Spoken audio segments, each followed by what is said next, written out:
Evangelho do Senhor Jesus, Marcos, capítulo 14. Dali a 2 dias era a Páscoa e a festa dos pães asmos, e os principais sacerdotes e escribas procuravam como prenderiam Jesus através da traição e o matariam, pois eles diziam que não seja durante a festa, para que não haja tumulto entre o povo. Estando Jesus em Betânia, reclinando a cabeça em casa de Simão, o leproso, veio uma mulher trazendo um vaso de alabastro com preciosíssimo perfume de nardo puro. Quebrando o alabastro, derramou o bálsamo sobre a cabeça de Jesus. E indignaram-se alguns entre si e diziam: para que desperdiçar esse bálsamo? Esse perfume poderia ser vendido por mais de 300 denários e daria aos pobres. Murmuravam contra a mulher, mas Jesus disse: deixai-a, por que a molestais? Ela praticou boa ação para comigo. Os pobres sempre os tendes convosco, quando quiserdes podeis fazer-lhes bem, mas a mim nem sempre me tendes. Ela fez o que pôde, antecipou a ungir-me para a sepultura. Em verdade vos digo, onde for pregado em todo o mundo o evangelho, será também contado o que ela fez para a memória sua. Judas, os Iscariotes, um dos 12, foi ter com os principais sacerdotes para entregar Jesus. Eles, ouvindo, alegraram-se e prometeram dinheiro. Nesse tempo, buscava ele uma ocasião boa para o entregar. E no primeiro dia da festa dos pães asmos, onde se fazia o sacrifício do cordeiro pascal, disseram seus discípulos: onde queres que vamos fazer os preparativos para comer a Páscoa? Ele enviou 2 dos discípulos, dizendo: ide à cidade, vos sairá ao encontro um homem trazendo um cântaro de água. Segui-o e dizei ao dono da casa onde ele entrar, que o mestre pergunta: onde é o meu aposento, no qual hei de comer a Páscoa com meus discípulos? Ele vos mostrará um espaçoso cenáculo mobiliado e pronto. Ali fazei o preparativo. Saíram os discípulos, foram à cidade e acharam tudo como Jesus tinha dito, prepararam a Páscoa. Ao cair da tarde, foi com os 12, quando estavam à mesa e comiam. Jesus disse: em verdade vos digo que um dentre vós, o que come comigo, me trairá. Eles começaram a se entristecer e dizer um após o outro: porventura sou eu? Respondeu-lhes: é um dos 12, o que mete comigo a mão no prato. O Filho do Homem vai, como está escrito a seu respeito, mas ai daquele por intermédio de quem o Filho do Homem está sendo traído. Melhor lhe fora não haver nascido. E enquanto comiam, tomou Jesus um pão e, abençoando, partiu, dizendo: tomai isto é o meu corpo. A seguir, Jesus tomou um cálice, tendo dado graças, deu aos discípulos e todos beberam dele. Então lhes disse: isto é o meu sangue, o sangue da nova aliança, derramado em favor de muitos. Em verdade vos digo que jamais beberei do fruto da videira, até aquele dia em que eu hei de beber de novo no reino de Deus. Tendo cantado um hino, saíram para o Monte das Oliveiras. Então lhes disse Jesus: todos vós vos escandalizareis, porque está escrito: ferirei o pastor e as ovelhas ficarão dispersas. Mas depois da minha ressurreição, irei adiante de vós para a Galileia. Disse-lhe Pedro: ainda que todos se escandalizem, eu jamais. Respondeu Jesus: em verdade te digo que hoje, nesta noite, antes que 2 vezes cante o galo, tu me negarás 3 vezes. Mas ele insistia com mais veemência: ainda que me seja necessário morrer contigo, de nenhum modo te negarei. E assim disseram todos. Então foram a um lugar chamado Getsêmani. Ali chegados, disse Jesus a seus discípulos: assentai-vos aqui enquanto eu vou orar. Levando consigo Pedro, Tiago e João, começou a sentir-se tomado de pavor e angústia. E lhes disse: a minha alma está profundamente triste até a morte. Ficai aqui e vigiai. Adiantando-se um pouco, prostrou-se em terra e orava para que, se possível, lhe fosse poupada aquela hora. E dizia: Abba, Pai, tudo te é possível. Passa de mim este cálice. Contudo, não seja o que eu quero, e sim o que tu queres. Voltando, achou-os dormindo e disse: a Pedro: Simão, tu dormes? Não pudeste vigiar nem uma hora? Vigiai e orai, para que não entreis em tentação. O espírito, na verdade, está pronto, mas a carne é fraca.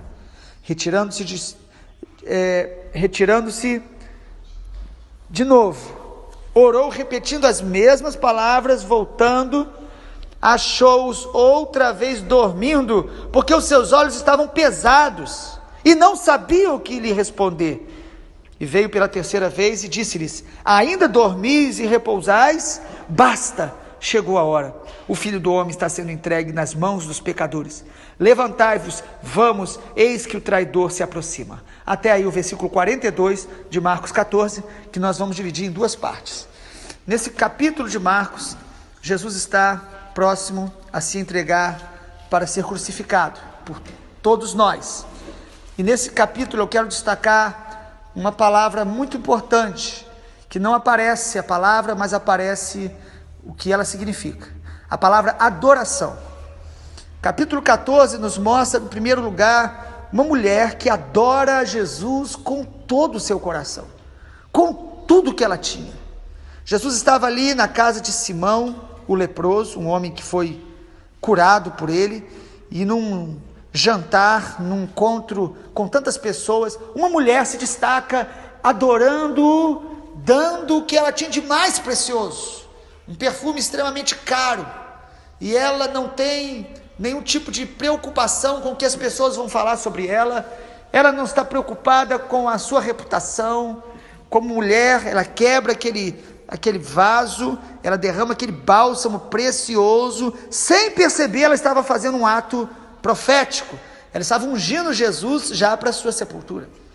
Mas a grande questão aqui é uma adoração extravagante, uma adoração plena. Amado, nós podemos adorar a Deus com mais intensidade. Escute isso, você pode dar a Deus mais do que você tem dado. E eu não estou falando sobre dinheiro, ainda que também se aplique muitas vezes a um momento de ofertar ao Senhor de maneira generosa, mas eu estou falando de um coração inteiro. Nós podemos dar ao Espírito Santo mais, nós podemos dar a Deus mais do que a gente tem dado. Essa mulher deu tudo o que ela tinha naquele momento de mais precioso, e ela foi criticada. Quando nós adoramos a Deus com mais intensidade, seremos reprovados pelas pessoas, criticados, acusados. Isso em qualquer contexto. As pessoas vão falar: é muita vontade de ir à igreja, é muita vontade de ler a Bíblia, mas você tem que fazer outras coisas também. É impressionante, quando as pessoas se embriagam com as coisas do mundo, ninguém critica. As pessoas hoje estão viciadas em entretenimento. A psicologia já determina isso hoje como um tipo de distúrbio. Pessoas que não conseguem sábado e domingo ficar quietas, elas precisam fazer alguma coisa para se sentir melhor. Isso não é saudável, querido.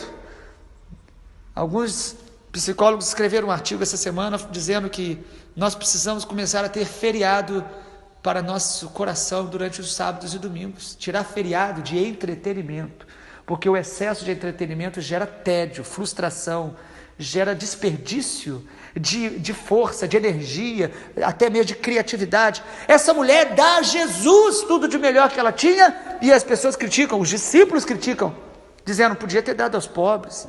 Mas Jesus recebe aquela adoração, e Jesus ainda diz que o que ela fez seria perpetuado onde o evangelho fosse pregado. Amado, uma adoração verdadeira e sincera toca o coração de Deus e gera no mundo espiritual, amado, algo diante de Deus, gera uma recompensa que Deus traz sobre nós. Os verdadeiros adoradores vão conhecer o coração do Pai e vão ser por Ele mesmo recompensados. E a maior recompensa é a intimidade com Ele. A maior recompensa é conhecê-lo cada dia mais. Quanto mais eu dou a Deus do meu coração, da minha vida, da minha obediência, mais eu conheço a Deus.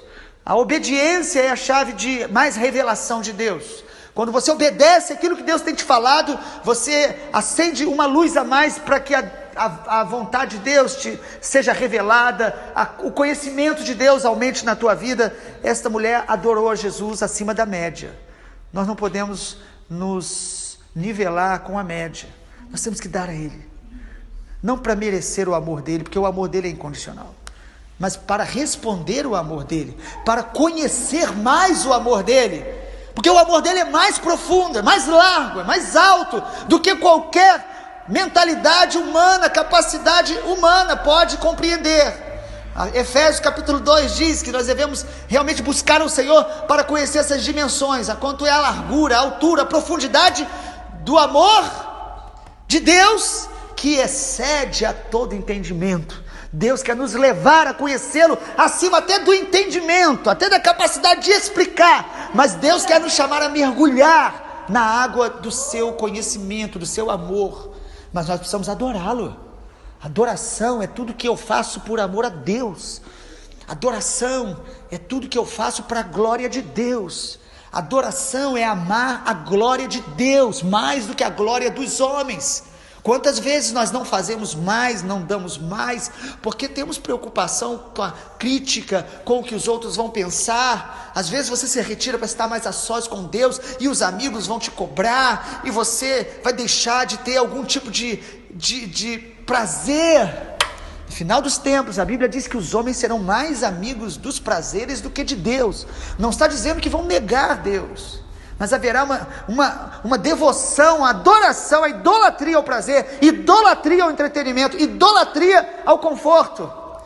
Mas o Senhor tem despertado os verdadeiros adoradores, como essa mulher que é capaz de derramar diante de Jesus todo o seu coração, tudo o que você tem, você serve ao Senhor, você oferta, crendo que o Senhor é quem te sustenta.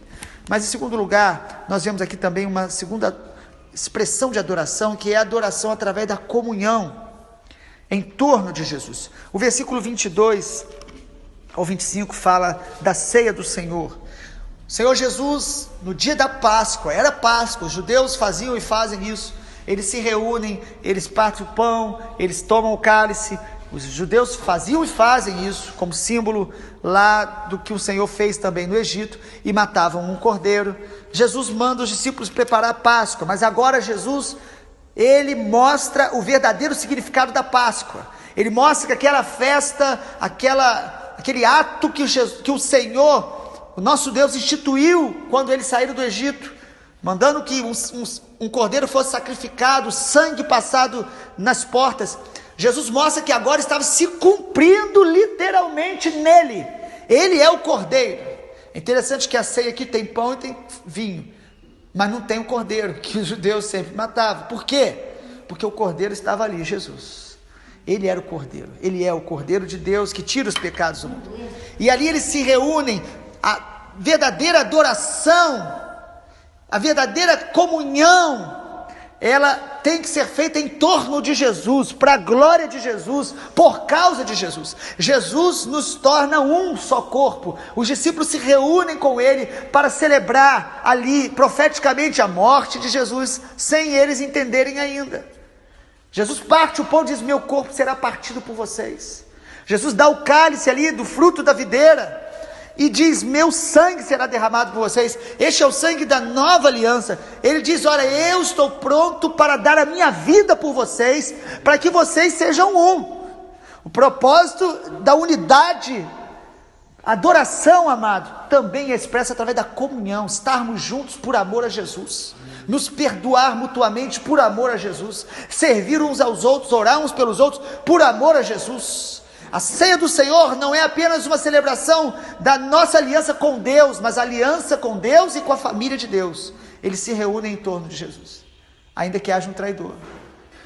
Ainda que haja um traidor, Jesus parte o pão até com o traidor.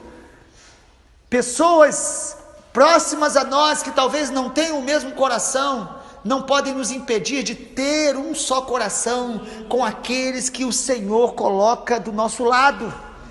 Nós somos um só espírito com Jesus, a Bíblia diz, quando nos rendemos a Jesus, mas também nos tornamos um só corpo.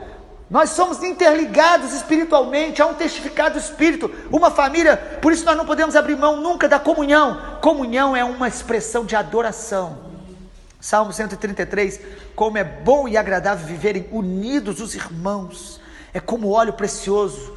Deus derrama uma unção naquele lugar, Salmo 133 diz: Deus determina ali a sua bênção.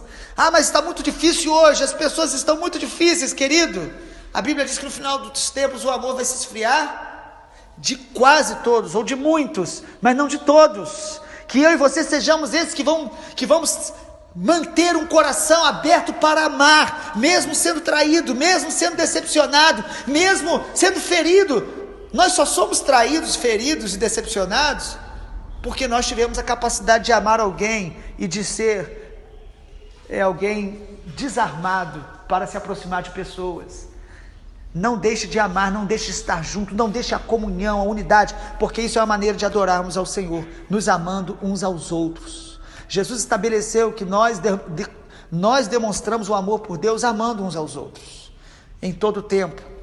E é muito interessante que nessa comunhão, Jesus canta. Há um louvor aí que muitas pessoas passam sem perceber o versículo 26, tendo cantado um hino. Jesus não estava nesse momento, amado, extremamente feliz. Ele estava ali já começando a se preparar para ir à cruz. Ele estava indo para o Getsêmani, mas ele é capaz de cantar, de louvar. A comunhão nossa deve gerar também esse louvor congregacional, essa capacidade de cantar junto, mesmo no meio das nossas dores, mesmo no meio dos nossos dilemas, mesmo não sendo aquele momento mais feliz da nossa vida, temos que ter um cântico no coração e nos lábios. Jesus canta com eles. Que cântico será que ele cantou? Certamente, possivelmente, não sei se certamente, ele deve ter cantado um dos salmos. 150 salmos, os irmãos sabem que eram cantados, era o inário do povo de Israel. Todos os salmos eram cantados. Possivelmente eles cantaram. O importante é entender que eles conseguem cantar ao Senhor, louvar ao Senhor. Adoração não é o que você faz ou canta na hora que você está feliz, na hora que você foi abençoado, na hora que as portas se abriram. Adoração é o que nós fazemos e cantamos em todo tempo, porque amamos a Deus, porque reconhecemos que Ele é Deus, porque amamos a glória de Deus. É na tristeza, na alegria, é quando temos respostas, é quando não temos respostas, é quando sentimos a presença de Deus, é quando não sentimos a presença de Deus, nós permanecemos em obediência, em louvor, porque nós o reconhecemos, Ele é Deus e nós amamos a sua glória, nós amamos quem Ele é. Isso é a verdadeira adoração, na comunhão, cantar ao Senhor, amado. Não deixe de cantar ao Senhor todos os dias, louvá-lo todos os dias. Isso não importa a sua voz, não importa a beleza do som que você emite, Deus tem prazer de ouvir você cantando para Ele. O louvor é uma expressão de uma alma curada, de uma alma que está sendo renovada. Nós precisamos louvá-lo em todo o tempo. Mas eu estou no momento mais difícil da minha vida. E esse é o momento que você pode dar o cântico mais puro ao Senhor. Porque quando nós estamos na dor, o cantar ao Senhor, o louvá-lo, será fruto simplesmente de reconhecer quem Ele é. E não por obras, não pelo que vemos. Ou seja, é um louvor realmente concentrado no caráter de Deus. Devemos louvá-lo em todo o tempo, nas bênçãos, nas vitórias. Mas não deixe de cantar ao Senhor, porque você está adorando sozinho ou coletivamente. E em terceiro e último lugar, amanhã nós vamos continuar Marcos 14, nós vemos Jesus no Getsêmani, no versículo 27, tem aí o aviso de Pedro, que nós vamos comentar amanhã, mas do 32 ao 42, Jesus está no Getsêmani. Mateus e Lucas também falam desse encontro de Jesus com os discípulos diante do Pai, intercedendo, um momento de intercessão, uma reunião de intercessão, mas intercessão preparando para o ápice do ministério de Jesus, que era a entrega total por nós no Calvário. Jesus ali no Getsêmani, ele começa a experimentar o Calvário dentro, antes de experimentar o Calvário fora, literal. O Calvário já começou, a cruz já estava ali em operação dentro dele, momento de grande angústia, de grande dor, que Lucas diz que ele chegou a suar sangue, e os médicos dizem que esse é o extremo do que um homem pode ter de angústia para chegar a esse nível. Jesus aqui no Getsêmani já está sentindo tudo isso, mas ele chama os discípulos para orar com ele, porque nós precisamos de gente perto da gente nos momentos difíceis, convidá-los, mesmo que eles não consigam nos ajudar, como foi o caso, mas Jesus mostra ali a humildade, o reconhecimento da sua fragilidade humana naquele momento, e ele chama essas pessoas para intercessão, para clamar ao Pai, e ele ora, ele se entrega, ele está disposto a ir à cruz, mas ele faz uma oração sincera, percebendo o que estava por vir. Ele diz: se possível, passe este cálice. Não é que Jesus não queria obedecer, não é que Jesus ali estava de alguma maneira pensando em desistir, mas ele diz: se tivesse outra maneira, ou se tem outra maneira, faça de outra maneira. Por que Jesus estava sentindo assim? Será que ele estava amedrontado pela morte? Será que ele estava amedrontado pela dor física que ele ia sentir? Querido, de maneira alguma. O que Jesus sentiu e a angústia plena dele é porque pela primeira vez ele sabia que ele seria separado espiritualmente, misteriosamente, da intimidade com o Pai. Ele tomaria todos os nossos pecados e iniquidades, e a ira de Deus que precisaria ser lançada sobre nós, seria lançada sobre ele. Ele e o Pai são um, mas jamais ele experimentou a ausência dessa intimidade, e ele experimentaria, e esta dor ele está ali sentindo, mas ele, na obediência e no amor por nós, ele diz: mas não seja feita a minha vontade, ou seja, humana nesse momento, mas a vontade do Pai. Sabe o que é isso? A adoração. É a adoração da obediência. Essa é a terceira coisa que eu queria falar. Adoração não é apenas uma música, não é um momento. Adoração é obedecer ao Senhor. A primeira vez que a palavra adoração aparece na Bíblia, não tinha ninguém cantando, não tinha ninguém celebrando e feliz. Primeira vez a palavra adoração aparece quando Abraão sobe ao Monte Moriá em Gênesis, e ele fala para o filho: nós vamos adorar e voltaremos. Ele ia entregar o filho para o Pai, para Deus, e isso ele chama de adoração. Adoração é obedecer a Deus, mesmo contra a nossa vontade, contra a nossa carnalidade, contra os nossos desejos e ambições e cobiças. Eu vou fazer a vontade de Deus. A essência da adoração é a obediência por amor. A diferença de Abraão para esse texto é que o filho de Abraão foi poupado, mas o filho de Deus não foi poupado. Ele morreu em nosso lugar, para que a gente possa viver para Ele, para que a gente possa hoje ter intimidade com Ele, para que hoje a gente possa ter a certeza da eternidade com Ele. Toda terra é salva, porque Jesus morreu na cruz. Toda a terra, todos os habitantes da terra, quando creem em Jesus, eles são salvos, porque o sangue de Jesus nos purifica de todo pecado. Getsemane significa a palavra, o lugar da prensa da azeitona. Jesus estava sendo prensado ali, triturado, para que o azeite viesse sobre nós, para que a salvação, o azeite do Espírito viesse sobre nós. Que o Senhor renove o nosso coração, esse coração adorador que o Pai procura, dos verdadeiros adoradores. Amanhã nós concluiremos Marcos 14, falando sobre a falsa adoração que está nesses textos também que nós lemos. Senhor Jesus nos abençoe, para a glória dele.